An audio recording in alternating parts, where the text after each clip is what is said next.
fifth grade. Really ain't no difference if that nigga gay. Blood satellite. It seems that the revolution, the populist revolution as we know it, and what we imagine a populist revolution to be, the mythology of the revolution is that's the spirit of the people taking shape in just this mass, right? But it seems that in these instances, the mass of the nation could only ever accomplish one very narrow goal, and you need everyone to do it. So in that case, they wanted to get everyone, every single individual, hundreds of thousands of this in this one city, gathered in one place to stop this one bill. And and then once that bill goes away, then the mass goes away. But it can never do anything small. And just like every revolution, every successful revolution usually only had one goal, which is to kill a few people. Yeah. Like the Bolshevik Revolution was like, we're going to kill the Romanovs. But it's like you can't lead a revolution to revolutionize the country. You can only lead a revolution to stop a single bill or commit a mass assassination. And by mass assassination, I mean a mass of people assassinating like a couple guys. Yeah. That's all they're really able to do too. And that's why I'm wondering, I'm like, it could every revolution can only achieve a very minuscule short-term goal. And maybe that's too big of a claim, but what do you think about that? No, I think you can have. I think. And by the way, I'm not pushing against you. I was just trying to build on what you were saying. No. I'm agreeing with what you're saying. I think it's kind of about the definitions. It's like we're not saying it shall not or should not. We're saying it's not really a revolution if all you did was changed like a bill in Parliament. Like that's just a protest. It could be as violent as you want, but if the stated goal was to like C21 recently, we had all these protests for C21. If the stated goal is for them to not amend C21, well, there's nothing to prevent them from just trying it again next year, right? And now here's what a revolution would be. And I'm not advocating this. I'm trying to build a definition here, okay? Your revolution would be hang the entire sitting cabinet of the party. Now, it would have to be that. Don't do that. But that would be a revolution because that's a systemic change. Not only have you removed everybody who was involved permanently by killing them, but you have put up a sign for at least another 2 generations that you shouldn't fucking try this because you'll die, right? That, and I think that's on, like we all talk about protest and revolution. That is kind of the level of protest and revolution when we're talking about the French Revolution. Like they didn't just kill the king. They killed a lot of people. Holy smokes, did they ever kill a lot of people. And the same thing with the Russian Revolution. Like you're right. I think it was a very symbolic act for them to kill the Romanovs, but they killed I'm guessing at least hundreds of thousands of others. Well, this is the next thing, and this is actually something we're going to get into in the interview later on with Uber Boyo. We actually discussed this exactly about the slave mentality versus the master mentality, as explained by Friedrich Nietzsche, and talking about how the real king, the real leader, has a longer time horizon and has a different trajectory than the lower person who tries to seize power, and that was these revolutionaries. So in the case of like the Bolsheviks, and in case of the French Revolution, the whole thing was they kind of got what they wanted, but then they just kept killing. They just didn't stop. Once they had the power, it turned into infighting, and they turned on themselves. Yeah. And then they just didn't stop until someone stopped them. And so that to me is like, yeah, the revolution actually achieved its goal. And then everything that after was not even really a revolution. It was just these despots who are like, well, we actually don't know how to do anything else. We only planned as far as seizing the power. Yeah. And then when they utilize the power, all that is a giant fucking meat grinder that they kind of still call the revolution, but it's not. It's this other fucking entity. Like the revolution itself kind of succeeded when they destroyed the symbol of the old powers, the ancien regime, whatever you want to call it. Everything after that's just what happens when you have these fucking disgusting mutants take power. It's just they make the Soviet Union, which is was that better than any monarchy? Really? Like, fuck off. Anyway, but it's an interesting way. Now we're kind of, it'll sound useless to some people to differentiate between a revolution and this other thing, but I think it's significant in the terms of what we're talking about, which is what goal can a revolution have. It seems that a revolution, like we had said, like you talked about, like for it to have an effect, you have to like kill all these people, and every successful revolution has done that. If it's not that, then it's just because protesting doesn't matter. Yeah. The Emmanuel Macron told you it doesn't matter. So now if you don't like this, you have a choice. And also he was trying to push it through. He's trying to shove this legislation through without a vote. So you as a citizen are asking yourself, he told me that protest does nothing. What do I do now? Because democracy, quote unquote democracy, doesn't exist right now. He made sure of that. So what do you have to do to show that your displeasure at this? I guess it's either I'm trying not to do a Minecraft thing, just neutralize him with violence, or I guess burn things down until he wishes he was dead. You know what I mean? Like it's one of those two things. Yeah. But it can only be those two things, and it can't look any further past that. There's that presents a problem, I think. There's some confusion about the severity that is necessary in order to make decisions change like permanently in the long run. I was saying the same thing at the time during the trucker protest. It was pretty, I mean, I think I've been consistent on that. But it's like if you aren't willing, and I'll dance around it the same way. If I was saying about people that wanted to attend that protest, if you aren't willing to engage in extreme violence, you should not go to that protest. You know what I mean? Like a lot of people got their lives fucked up. I'm not saying, I think they actually achieved quite a bit in the short term with the trucker protest. But the thing that they really wanted, I think what people maybe silently really wanted, they didn't get. And they didn't get it because it was actually a very tame protest. Yeah, and also here's a crazy way to look at it. And this just occurred to me, but the trucker protest is an interesting case because I love the trucker protest and I loved everything that stood for. But it does raise the question of what did it really accomplish? Because the trucker protest was a great example, actually, because its stated goal was very small. Its stated goal was just about this one issue impacting truckers being able to cross the border. And it snowballed into this like thing that's generally anti-COVID, but not really, right? And so I think something like that, it didn't really cause anything to be walked back, not really. And neither of any of the like anti-COVID protests, but it's almost like the only goal it could achieve rather, is to show that this type of thinking is popular in the hopes that you will inspire someone to do something more extreme.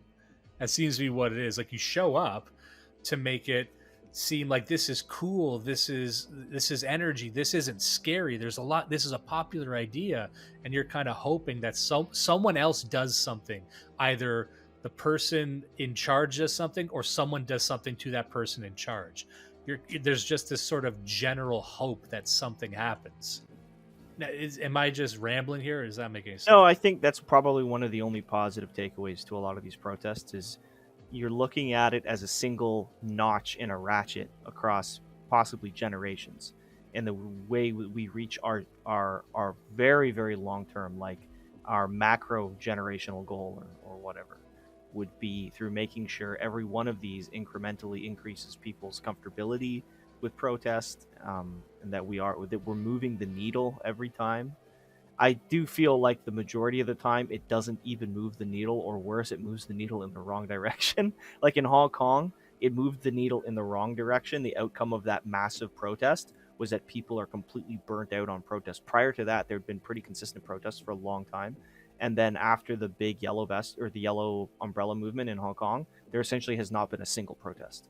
There's been nothing ever since. Like it's been almost 4 years now, and there's been nothing. And it's because they literally, during that protest, which nobody had seen, not just the number of people, but they went into Parliament, or like to LegCo, which is like the legislative chamber, and they like destroyed the place. They ripped all the seats out, they spray painted everything black, they tore down all the signs and banners, they burnt flags, inside. Like, it was savage. They destroyed essentially the House of Parliament.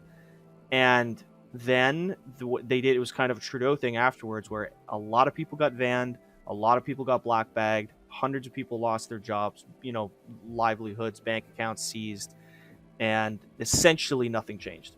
Oh, and the police department like quadrupled in size in 2 months, and they were all foreign police officers who were like beating people in the streets now, months after the protest. So like, I guess that was a bad idea, or not, or like Yeah. you can either say we never should have done this, or we should have tripled what we did. One or the other. Like it seems to me that what protests seek to achieve is an individual to utilize an extreme action. So like there's people who are protesting things right now in America, and it's good that they do that.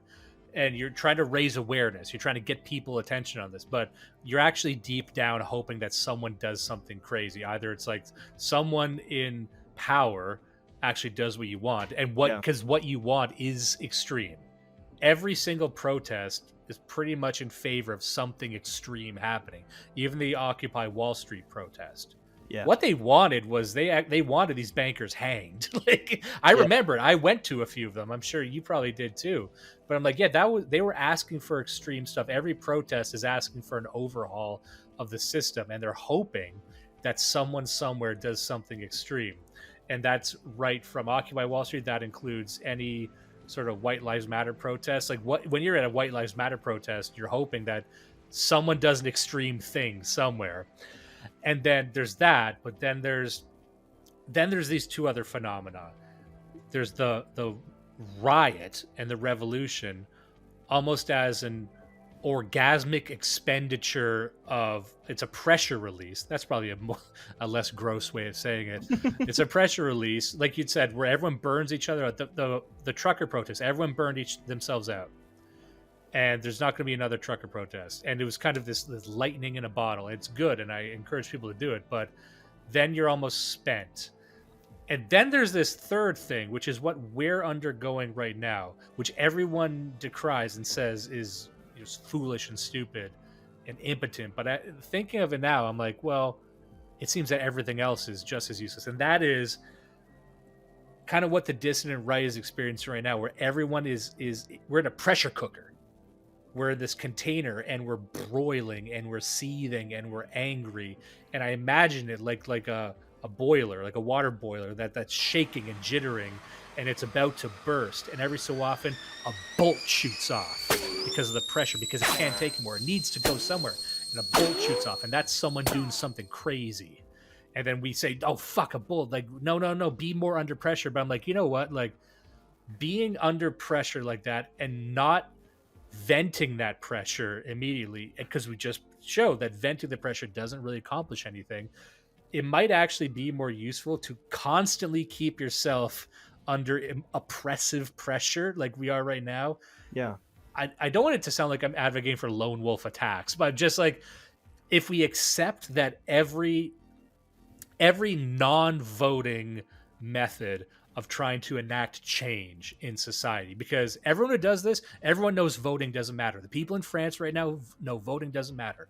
Our friend Faust, who is Dutch, unforgivably Dutch, and he's very, very active nationalist in the Dutch scene, and talking about all the tractor protests, all the protests going there for the land seizures that the government was doing.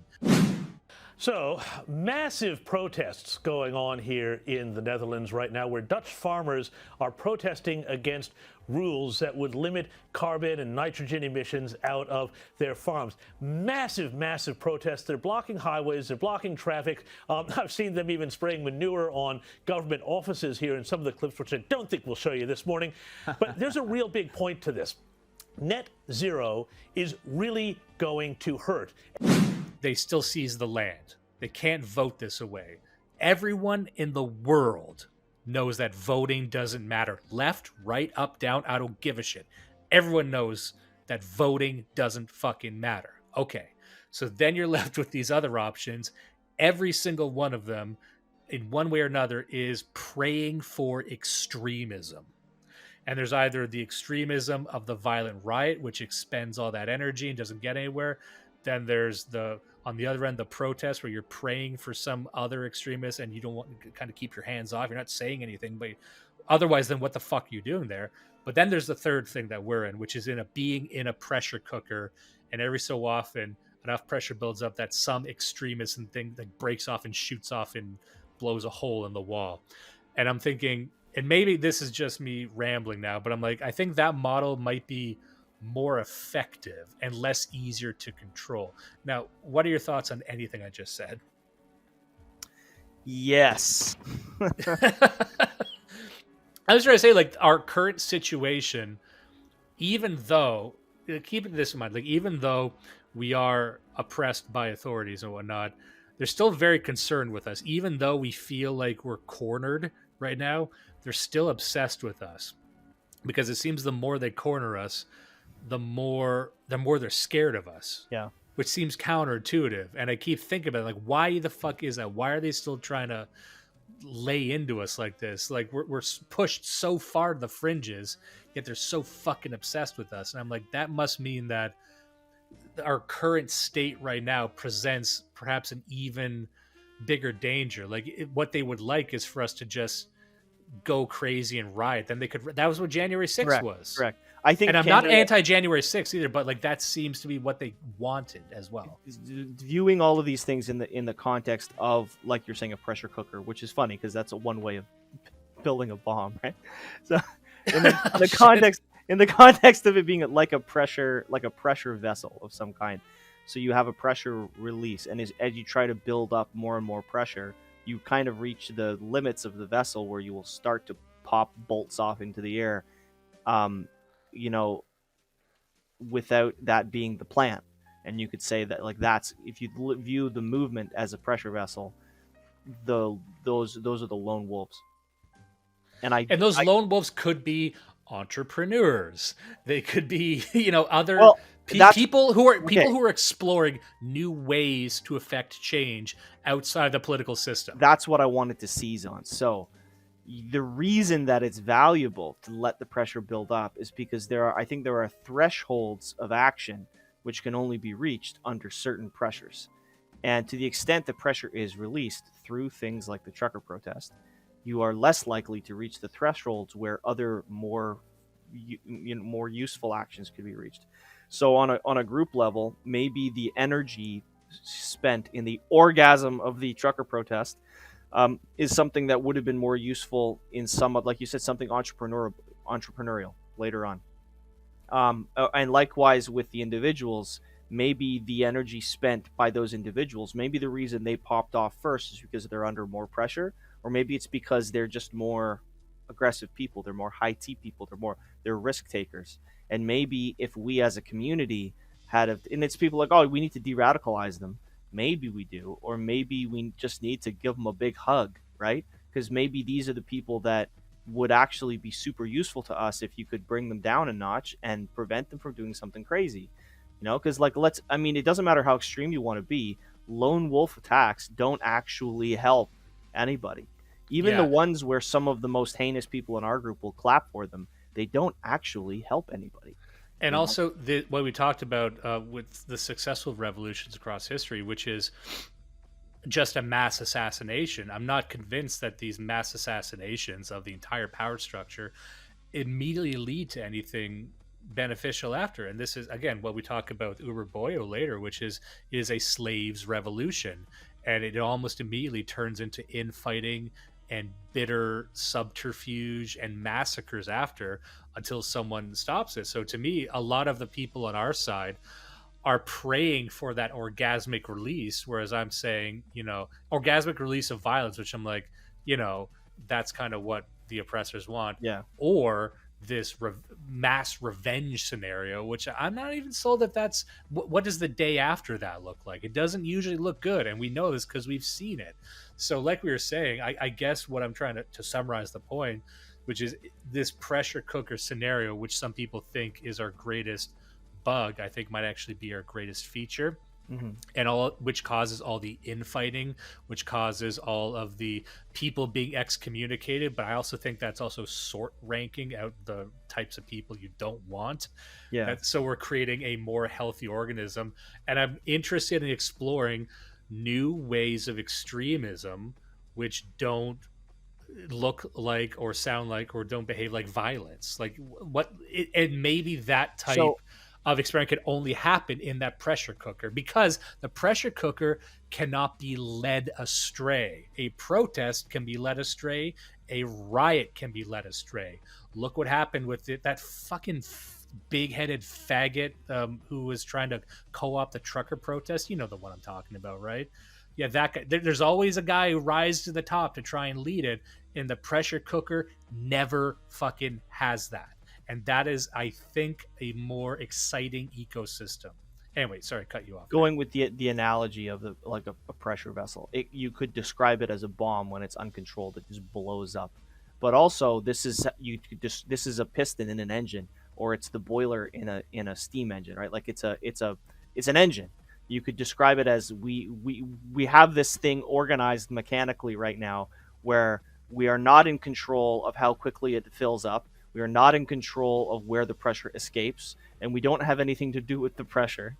But if we designed a mechanism which not only was allowing the pressure to build up, encouraging the pressure to build up, but then was driving it somewhere to drive a piston on a cam that was then had some end effector that was actually achieving a goal, like build an engine out of it, that would be productive. That'd be a better way to look at it. And I think there's another thing you say quite often in talking about fighting, that people don't remember to punch through somebody's head. You punch at their head. And especially when you're fighting somebody who's bigger than you, they don't need to punch through your head. They're bigger than you. But if you want to hurt them, you have to aim past them. You have to overdrive.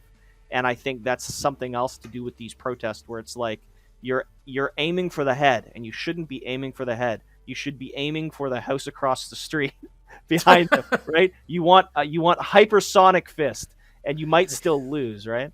So you got to go fast. You got to go fast.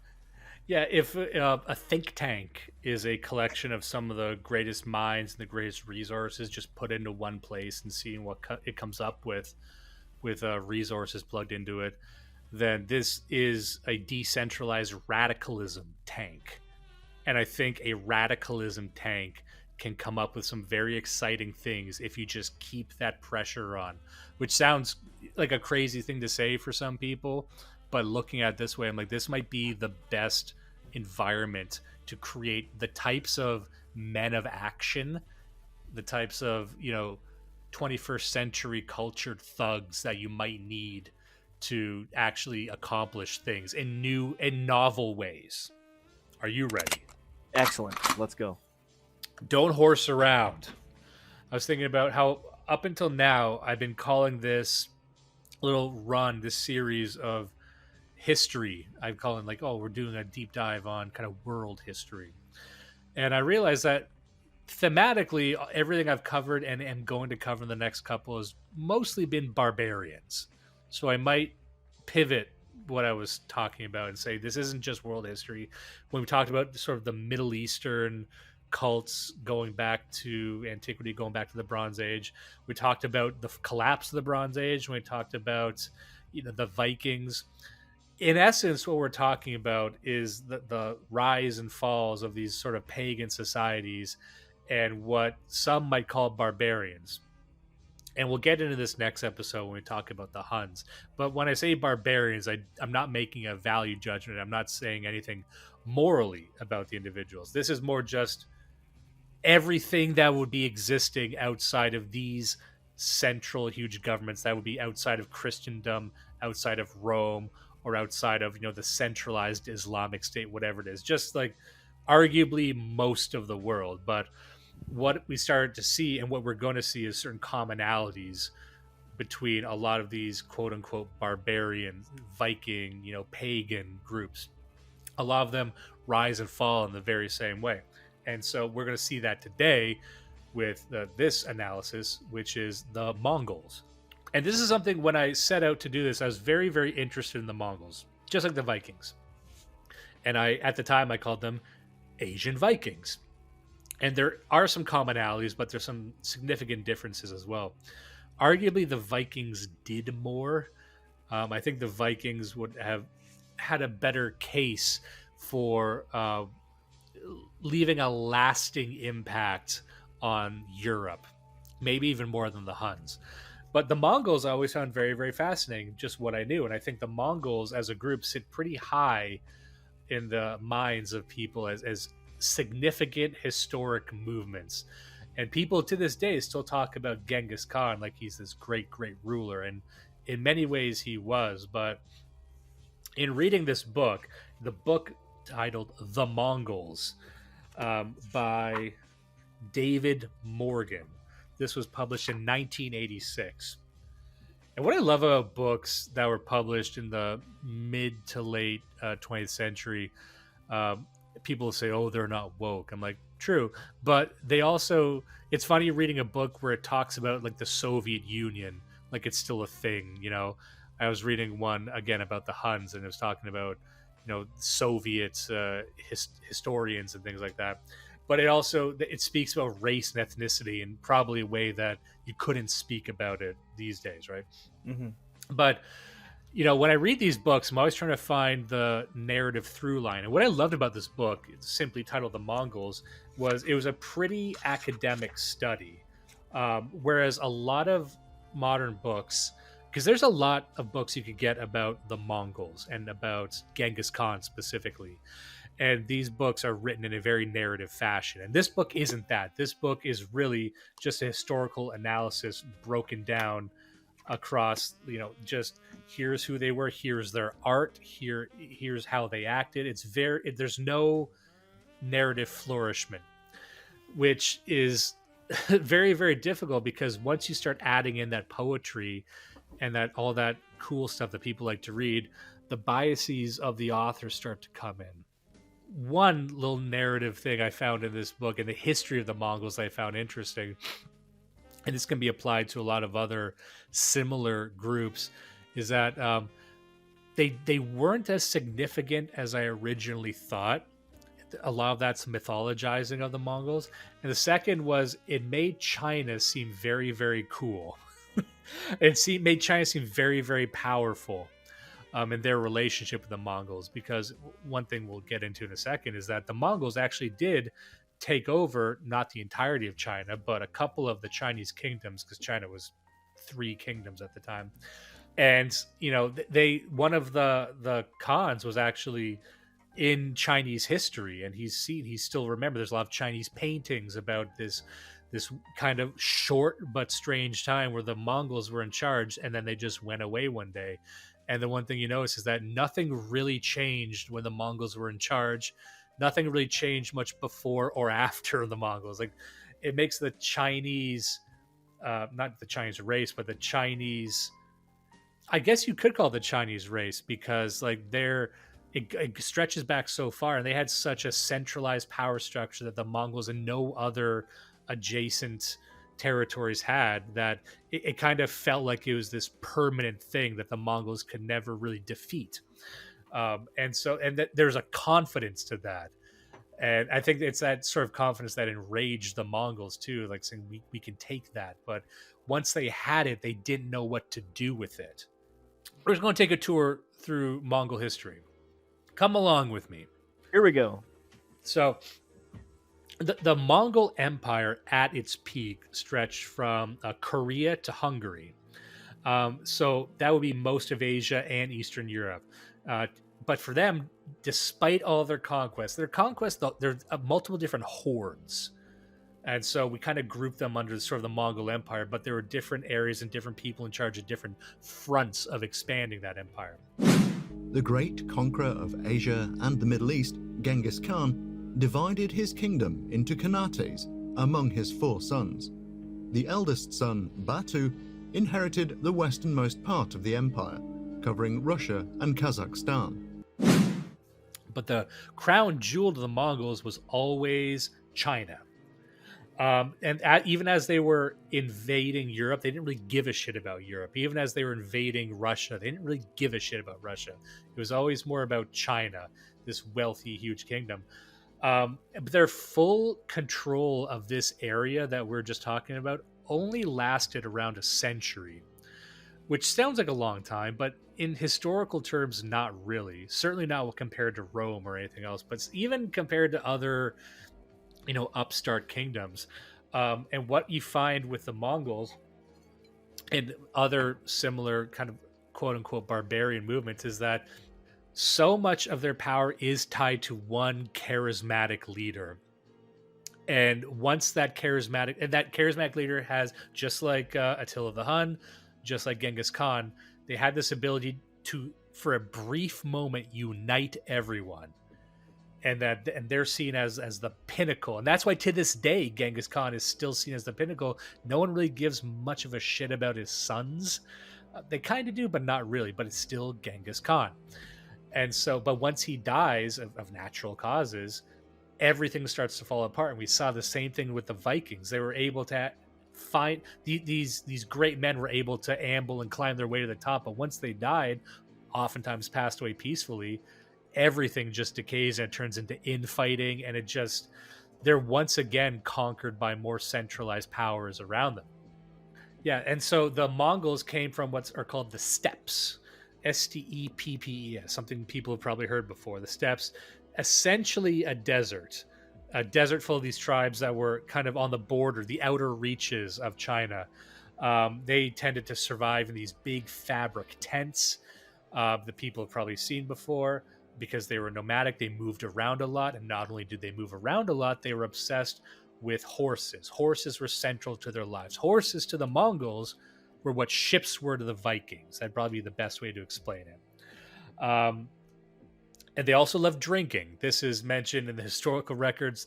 They were infamous for getting blind drunk, and they often died young because they got drunk so often. But the thing was, they were obsessed with horses, with conquest, with martial strength, just like the Vikings, just like these other groups. They trained young on the horses. They were known to be the best on horseback, which is why, across time, another thing you notice with these groups is that they have complicated relationships with these bigger empires. Like the Mongols at various points, they wanted to conquer China, but they were also employed by China because what they really want is money. What these groups want is they just want money. They don't actually want power, not power like we would know it. They just want money. They want to control areas because they want to get taxed. They want taxes, rather. They want gold. And what do they want gold for? Just to buy stuff.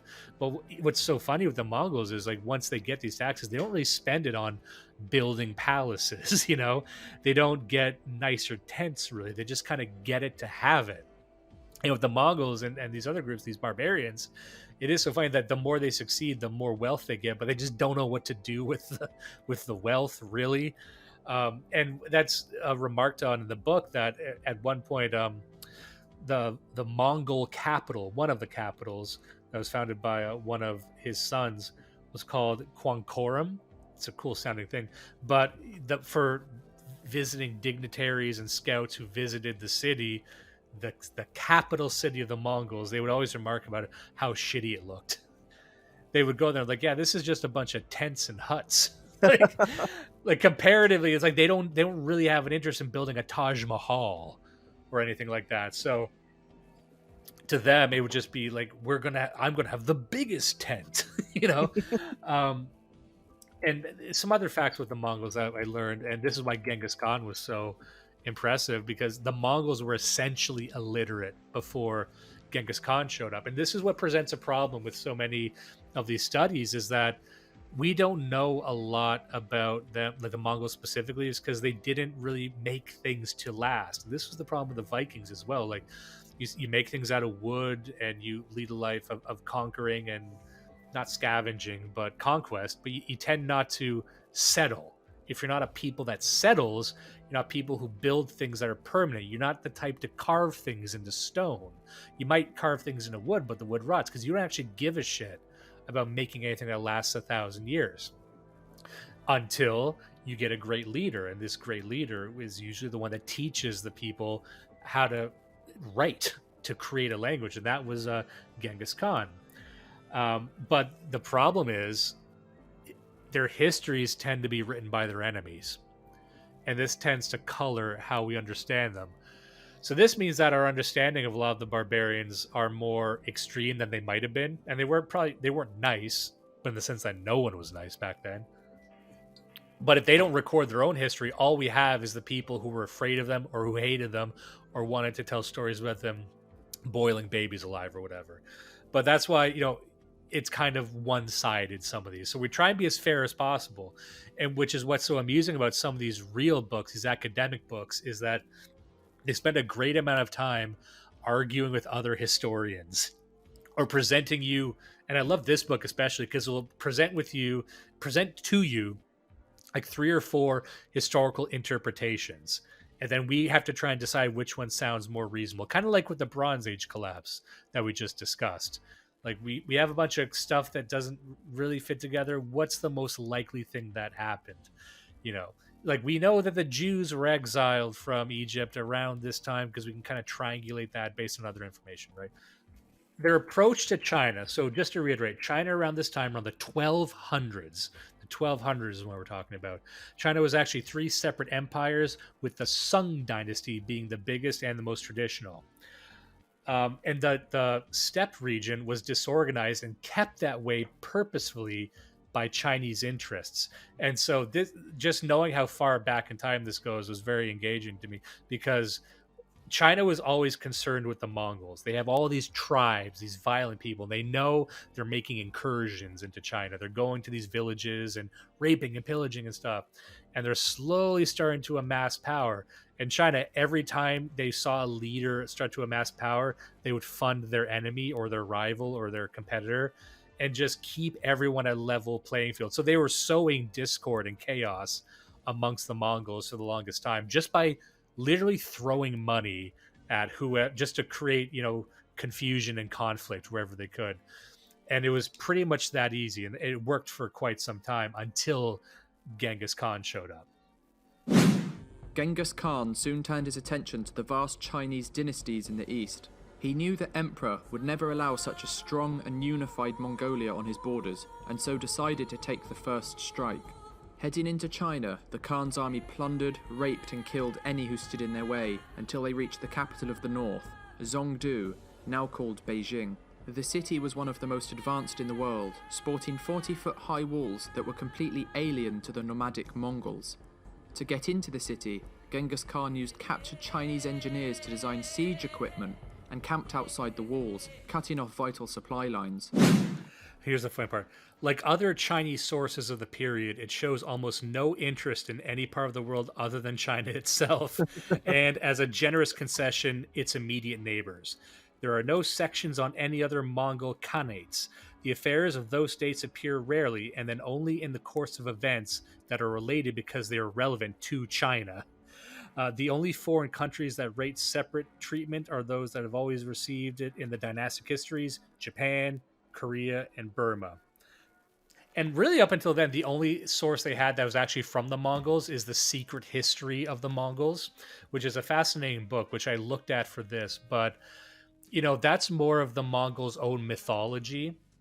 So that's a lot of like how, the Mongols were born of like 2 wolves, and Genghis Khan was this great man.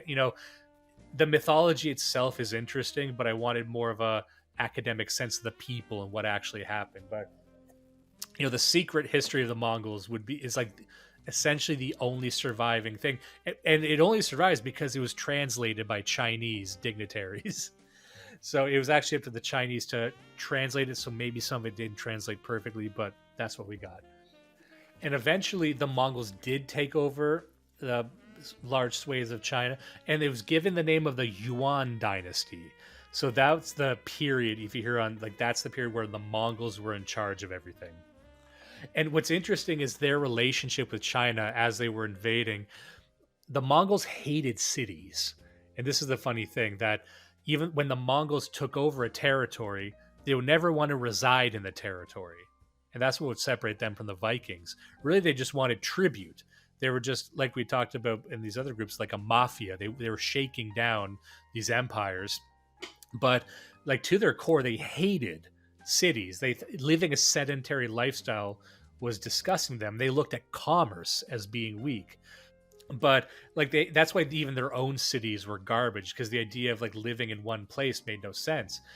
And so they were more comfortable living on these like kind of grassy wasteland plains, which they needed to do because every Mongol warrior, because they were just warriors, remember, there was no political class, there was no academic elites. It's just everyone was a warrior. And in that sense, that causes problems, because this is what's not talked about a lot. It's that when you have a martial class or a martial caste or a warrior class, there really isn't much unity to speak of. Everyone is essentially out for themselves, and the only way you can unify these tribes and these warriors is to promise them wealth or conquest, or there's good raping over the hill. We saw that with the Vikings. We see this with the other groups as well, which is you could only keep them together insofar as they are conquering. That's the problem. But what's interesting is when they were describing the Mongol hierarchy, is like the Khans, the Genghis Khan. By the way, just I know people are probably scorning me right now. The real way to say it is Genghis Khan. Yes, it is Chinggis. Yeah. Yeah, I prefer the Khan is the title, Kha, and that's the title. His name was Chinggis. And so, but Genghis is a rough translation. I prefer Genghis. I think we're okay to compromise and just call him Chungus. Chungus Khan. He looked like a Chungus, by the way. I don't know if that's just ancient Asian people always painted people fat. And I don't think they were that fat. What do you think about that? Am I talking shit? I don't think it's fat. I think it's like stout. Especially the Mongols, like their phenotype, they are actually quite like stout folk, right? Yeah. But the point I was making was that the leadership, even in the Mongols, we'd look at Genghis Khan as like the leader of the Mongols, but leadership was not autocratic at all. And the Mongols essentially only followed anyone during times of war. And during peacetime, it was a free-for-all. It was laissez-faire. You could do essentially whatever the fuck you wanted. But what they wanted to do was just conquest, because like what else do you do if you hate staying in one place? And like every Mongol warrior, as outlined in the book, had around 9 horses. So you have to imagine, like, to recontextualize their fights, imagine one guy showing up to battle with 9 horses. And it points out in the book that this was a strategy of theirs that they repeatedly used, that was one way to make. There was always different estimates of how many Mongols there were at any given time or at any given battle. And one of the reasons given was because each guy would bring multiple horses into battle. And so from a distance, you're like, holy shit, look at all these people. But it's just like one guy with, I don't know why they did that. It didn't describe what happened in a battle. I don't know if the horses just kind of fled around and fucked up, but I think it was just to kind of create this confusion. But that was also the only thing, like if you were to get tribute in gold, the only thing you could buy that had any value, I suppose, would be more horses. And I don't know if there was a ceiling on how many horses a Mongol would get, but hypothetically, you could have 20,000 horses if you had conquered enough. And it's interesting that, I hate to get back to this, but they had a different conceptualization of race and ethnicity. So like in the Middle East, we were talking about before a couple episodes ago, like brotherhood and voluntary kinship bonds were treated just as strongly as ethnic bonds. So, and it was pretty common for for the individuals to leave their clans and take blood oaths with other clans. Like there was people jumping between tribes all the time. They didn't have a conceptualization of ethnicity like we did, and they didn't really have.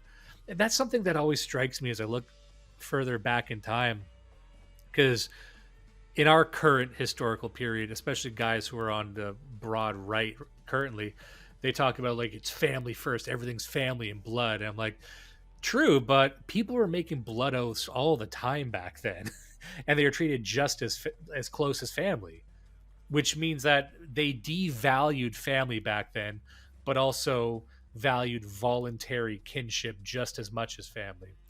And that seems completely foreign to us as modern individuals. Would that be a fair thing to say? Yeah, that's reasonable. Yeah. And in that same vein, the book makes a point of saying, the Mongols were religiously tolerant, but insofar as they were indifferent. So if anyone's wondering, the Mongols, they did practice a form of shamanism, and I wouldn't even call it paganism. I would just call it straight up shamanism. It's witch doctors, it's doing rituals for good luck, it's trying to, divine the future by looking at entrails and things like that. So they didn't really have anything approaching even more coherent paganism as we would know it right now. The reason I think that's significant is because therein seemed to lie their downfall. So you have this sort of shamanistic society. On one side, you have China, who practices Confucianism and their unique brand of Chinese mysticism. And then over here, you actually have something like Islam. You have Persia, because they're obsessed with Persia too. And what you see is that as the Mongols start conquering these territories and installing their leaders, any Mongols that were staying behind in these places actually did convert. So in the case of the Mongols in China, like what defeated the Mongols' conquest of China, it was that China kind of swallowed them up. Under Monk Khan, Persia and Mesopotamia became fully incorporated within the Mongol Empire. The sack of Baghdad during this campaign is considered to be one of the largest massacres in human history. His successor Kublai Khan conquered the Song dynasty of southern China and brought the empire to its greatest extent. However, his reign was plagued with internal rebellion and a few failed campaigns that set the limits of empire, including 2 failed invasions of Japan. Although Khan of the entire Mongol Empire in name, throughout Kublai Khan's long reign, he increasingly took on the role of a Chinese emperor, while other areas of the empire became increasingly independent and self-governing. And you saw as the Mongols took over, more Muslim territories, they just eventually converted to Muslim. And we ask ourselves, well, where did the Mongols go? In a lot of these cases, they just kind of interbred and disappeared into those countries. And then because they didn't have a religion and they didn't really have an ethnic identity that they would really die for, they just kind of vanished into the places. And that seems to be a common story with all these groups. And so we'll talk about the great man who did eventually unite all of these different clans. He did it in a pretty Machiavellian way. The story of Genghis Khan is pretty interesting because at various points there were multiple leaders. There was actually a co-leader, a co-Khan, who he eventually killed. And like his story is kind of climbing up the ranks and killing the people around him who were proving to be a competitor to him. So it wasn't that he was this great man who ascended from heaven. He did it like any other power struggle. And to me, that's more interesting, but that's not the story that they would tell. So Genghis Khan was born Temujin. He was the son of a local chieftain. His father was killed and they tried to kill him too, but he escaped. He escaped that and became a raider. A very, very, just like the Vikings and these other groups, that you kind of leave, and the first thing you do is you start conquering and raiding and raping and stealing. And then, like a lot of the great leaders, he was just so good at raping and stealing that they said, this guy should be in charge of the raping and stealing. It says, taken as a whole, these stories present a picture of a child who triumphs over all adversity to fulfill his destiny and to reclaim his birthright and more, who enjoys the favor, if somewhat erratic, of heaven, and who shows immense ingenuity as well as a nascent power of leadership in overcoming all the disadvantages resulting from his father's sudden death. Perhaps it is rather too good to be true. But on the other hand, the boy who later became Genghis Khan is no doubt likely in reality to have been a remarkable character enough. And we have seen before that the secret history does not shrink from relating such tales, discreditable though as they may be, as that of his murder of his half-brother Bektor. So again, I would propose reserving judgment on some of the details. So yeah, basically he was saying that even in the secret history of the Mongols, he does kill his own brother. He does kill these people. It doesn't shy away from the ugly truths of Genghis Khan, which is to say that maybe some of the taller tales have more truth to them than we would think. Like, he wasn't a guy who just showed up from heaven. He's closer to something like the Prophet Muhammad of Islam. Like, they don't shy away from the nasty shit he did either. Yeah, so in short, you know, the brief history of Genghis Khan, he starts as a bandit, unites the tribes. A patron, there's like a rich patron who gives him a lot of power. There's a break from the patron at some point, and the war machine just begins to spread.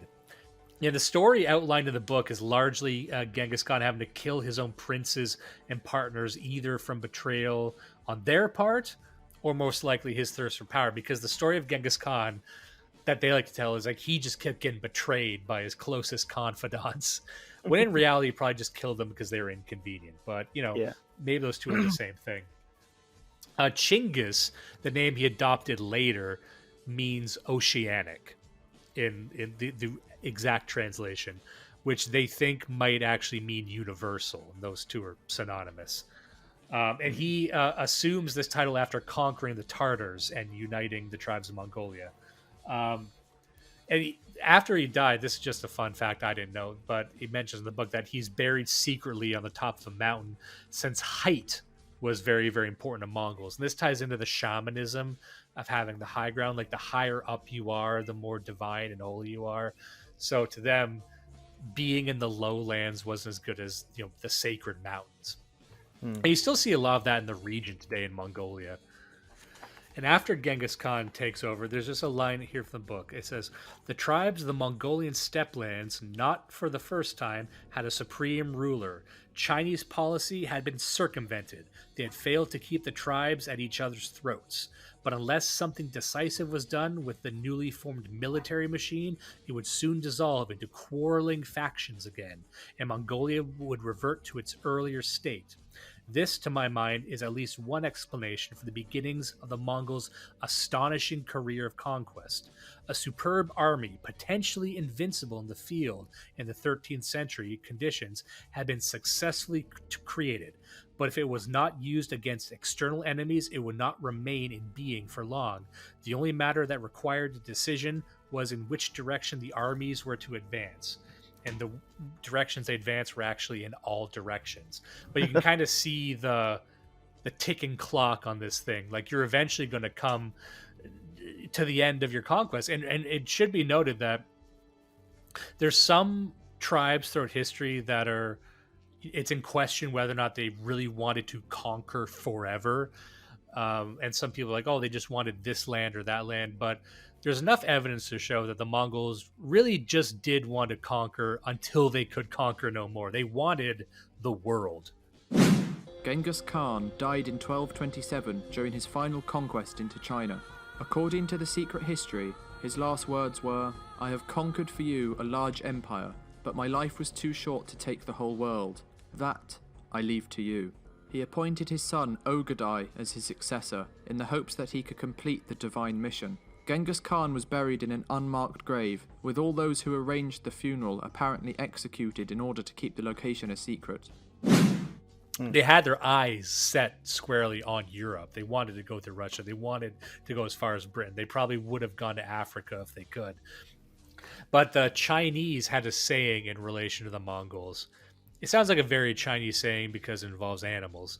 But it said, while the empire was built on horseback, it cannot be run on horseback. And that's why it can never be an empire. And it makes a point, and the Chinese knew this, that I like this line. It's like, to speak of the Mongolian army was to speak of the Mongolian people. Like, the Mongolian people were the army. Everybody was a soldier, right? Yeah. And then their entire society at this point going forward was just preparing for war. And I don't really know where the women land in that, but I have to think that they were involved in some way as well. And Genghis Khan, you know, there's stories about his conquests. There's a couple facts to point out about that. Usually the Mongols, they had a rule that if a city was conquered without any loss of life on the Mongol side, they would be nice to them. And if a city just surrendered, there would be no massacres. And by all accounts, they stayed true to this. But there were cases where they took special interest in devastating certain people. One example was Genghis Khan was waging war essentially against the Muslim world. After they had taken over China, they moved on to Islam, because there was this instance where there was like a group of 450 Mongol traders or merchants that were and an ambassador that were actually killed by the Muslims. And so he decided, I'm just going to kill as many Muslims as I possibly can. Genghis Khan sent a caravan with precious gifts to Shah Muhammad II, hoping to establish trade. However, the governor of the Khwarezmian city of Otrar, Inalchuk, had the members of the caravan arrested, claiming they were spies. Genghis Khan then sent 3 ambassadors to the Shah himself to demand the merchants be set free. Muhammad refused. The merchants, along with one of the ambassadors, were executed. The rules of hospitality, which Genghis Khan considered sacred, were broken, and he started planning his retribution. Meanwhile, another army under his second and third sons, Chagatai and Ogedei, passed through the Zungarian Gate with haste and besieged Otrar, which had a garrison of 20,000. After 5 months, a deserter opened the gates and allowed the Mongols into the city. Otrar became the first of many settlements to have its entire population slain or enslaved before it was razed to the ground. Inalchuk was captured and reportedly had molten silver poured into his eyes and ears. Once he kind of set his sights on someone who he felt like insulted them, he would actually try to wipe them from the face of the earth. Now, the size of the horde in question, the entire horde, not just the golden horde, specific sub-hordes, but the entire horde, that size has been debated. So most people say around 105,000 strong was the army. And it's funny that they had a very unique way of hunting as well. The way they hunted was also kind of how they conducted warfare, which is when they wanted to, if they needed meat, they would just encircle an entire herd of animals, of deer or whatever, and just move in to the center and then just like have a frenzy of stabbing from the outside. It wasn't hunting that you or I would know it. It was just, they do massacres. We should try that though. That sounds fun. It could. I have to imagine that it's just like a mess though, right? Because then you're also trampling the animals underfoot, and then I don't know. I've never seen it done, but We could get like 100 guys together and go with ATVs and chainsaws and just elk hunt like that. yeah. But that's also how they liked to take over cities and stuff too. I got one example here of a city. So right here. Chingiz's principle seems to have been much the same as President Truman's over Hiroshima and Nagasaki. The apparent rationale was that if the population of one city was subjected to a frightful massacre, the next city would be more likely to surrender without resistance, thus avoiding unnecessary Mongol casualties. The morality of this approach to warfare is no doubt open to discussion, but there can be no disputing that it worked. The Mongols' policy was that any city which surrendered without fighting would be spared, but that those that caused the Mongol army to suffer casualties could expect no mercy. The Mongols usually kept to their word, and the message, to judge from the number of cities that did surrender on demand, seems speedily to have spread. So, the Mongols would adopt any institution and employ any potential servant that seemed likely to facilitate effective government. The effectiveness would be measured chiefly by the revenue receipts. There's little that can be regarded as identifiably Mongol in the governmental institutions of the Mongols' empire, except for the way in which they put it all together and made such an extraordinary disparate assemblage as actually work. The principal constraint on this free and easy approach was the consideration that nothing should be allowed to endanger Mongol military supremacy. And in China, the Yuan emperors may have made appropriate noises about the mandate of heaven, but few, if any, Mongol rulers can have supposed themselves to be ruling with the consent of their non-Mongol subjects. It was above all essential that the man on horseback should succeed in staying there. So basically, they were saying that they were kind of cobbling together an empire from the places they conquered, but they can never really control it. And in a sense, that means that when the Mongols conquered you, all you really had to do was kind of pay them tribute.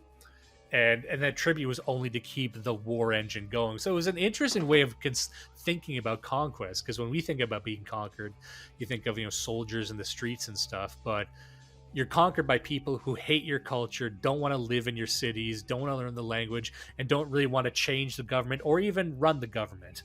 And when they do run the government, when they install their own people, they immediately become just like you. And this took effect even stronger when Genghis Khan's son, after Genghis Khan passed, his son took over. His name was Kubilai. I'm going to say it's Qubilai. Kubilai, whatever it is. He was Genghis Khan's grandson and ruled later. And he was of the mind, he was this kind of reformer guy. And he said, we should be more like China. He was actually trying to conquer China at the same time. He's like, we should actually be like China. Because at this time, there was like a civil war raging on within the Mongol Empire about what they should actually be like. So it's so funny, like you spend so much time around China that eventually across generations, they're like, maybe I want to be Chinese. Like, what is it to be a Mongol? This is the question that I think is really asked in the book. And then those who are interested in the Mongols, especially Mongols now, who still lionize Genghis Khan, you have to ask, there's movements right now in Mongolia that are all about like looking back, and they have statues of Genghis Khan and statues of his sons and grandsons. But I'm like, what does it mean to you? Like, what does that statue mean to you? Because really, it's just conquest. And really, when presented with other cultures, you just succumb to them. You know what I mean? Like, it's like you're worshiping an army. You're worshiping an ancient army, which is such a strange phenomena, I thought. Anyway. But yeah, his grandson, he actually founded the city of Peking, which I didn't know. He was founded the city of Peking. He was given a Chinese title, which kind of cemented his way of trying to propose China to the rest of the Mongol Empire, and began to adapt Buddhism. So this is where Buddhism starts to make its encroachment into Mongol identity. And there's a certain brand of Buddhism that's very, very attracted to them. And then at the same time as they're adopting to Buddhism, Islam is proving popular over in the Golden Horde, because the Golden Horde was that sub-horde I was talking about that was just going after Persia. So while they're becoming Islamic over here, they're becoming Buddhist over here. And there's a certain like subsect of Buddhism that was uniquely appealing to them because, within Buddhism, there's all these little strands that go off from it, and there's some that are way more into shamanism and magic and stuff, and so that was kind of the gateway drug.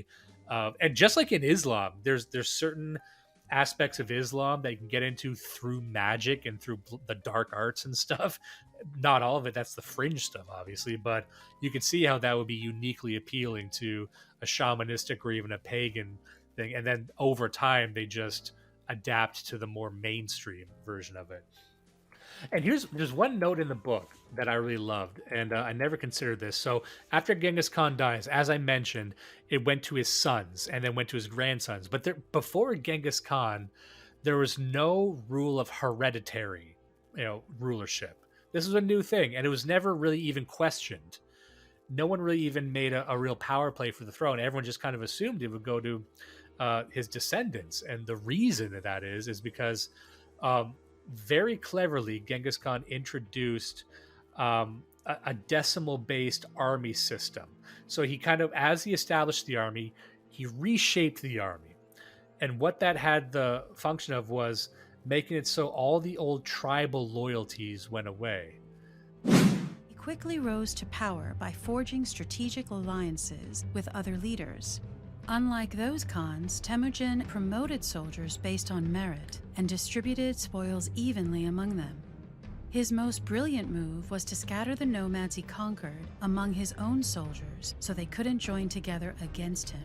These innovations made him unstoppable, and by 1206 he had united the people of the Felt Wall tents and become Genghis Khan. So by reorganizing the army and kind of sending them in different directions, he made it so that there was no actual tribal loyalties anymore. So everyone was just he individualized Mongolia in a sense. And that's why the hereditary nature was assumed, because there was no real contenders after that. I just thought that was such like a brilliant way of doing it. I don't know if that was intentional, but that is the effect it had.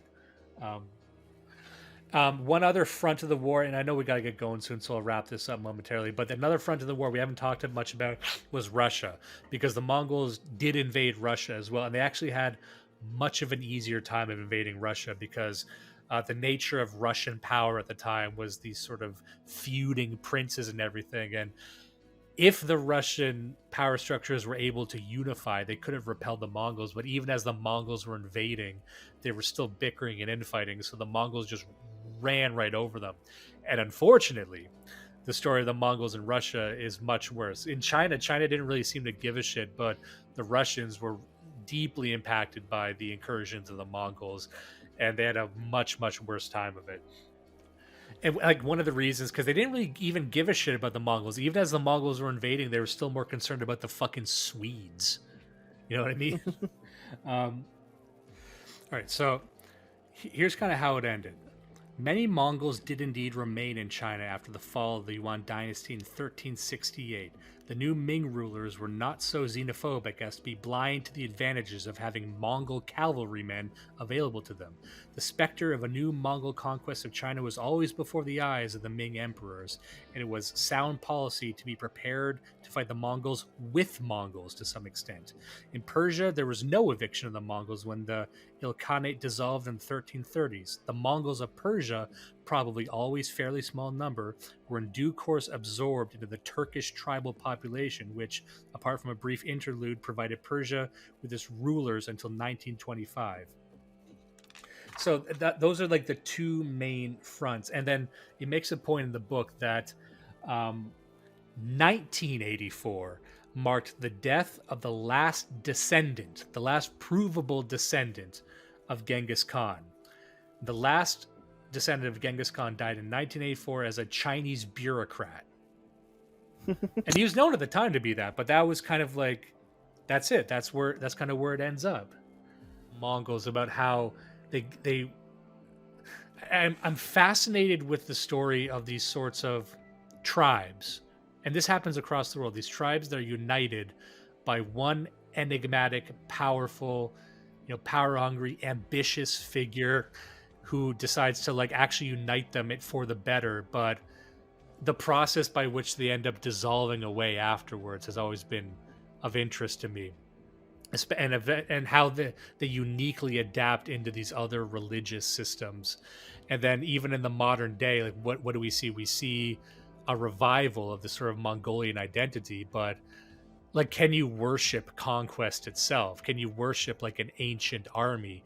And I see that a lot with, those of us who worship this idea of like martial conquest. Like, remember when we conquered the world? I'm like, I do, but you never hear the story about what happens after they conquer the world, because you always hear about the Mongols and these other groups like, yeah, look how much shit they took over. I'm like, yeah, but what actually happened after? Were they defeated? Not really. They were, as Bane would say, victory has defeated you, right? Especially since you won everything, but you have no plan for what happens afterwards. And this is what we were talking about earlier, right?